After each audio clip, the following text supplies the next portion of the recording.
So our last hybrid that we have to offer is what's called a first-gen Prius. This is a 2003 Prius, and some of the steering column is apart on this one because we have some issues with some shift linkage that we're going to try to fix this semester.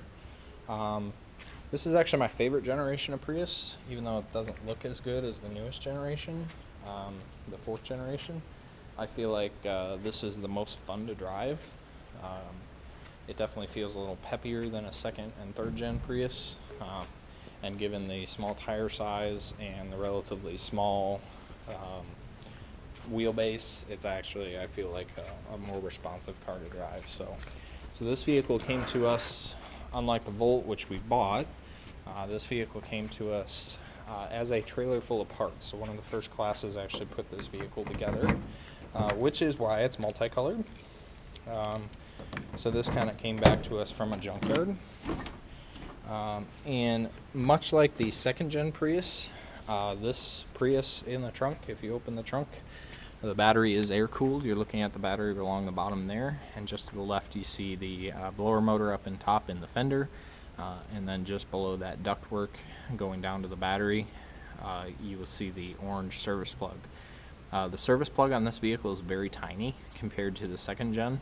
It also is not multi-stepped, so you don't have to do the old pull-up routine and push-down routine like in the second-gen Prius or the Volt. This is basically just one cam lock, and it just pops right out. There is no fuse or anything like that in that service plug, so it's a little bit simpler to operate, especially with big, bulky gloves on. So to put this vehicle in service mode is actually quite a bit easier than even a second gen. So again, just like the second gen, the battery, the 12 volt auxiliary battery is right here. So back in the trunk near the high voltage battery. And again, Toyota does recommend the 12 volt battery just be disconnected anytime that service plug is removed. So just to avoid setting codes and things like that. This vehicle does run and drive.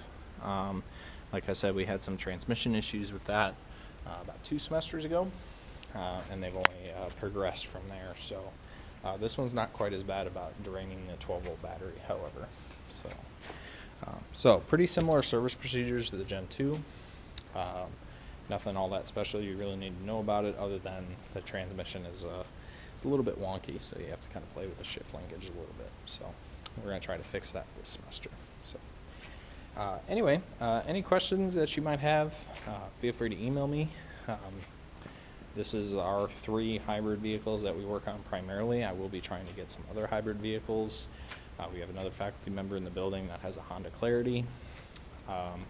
We also have a few other faculty members on campus with Teslas and things like that that we can actually bring in and hopefully get some service on. So yeah, and that's about it.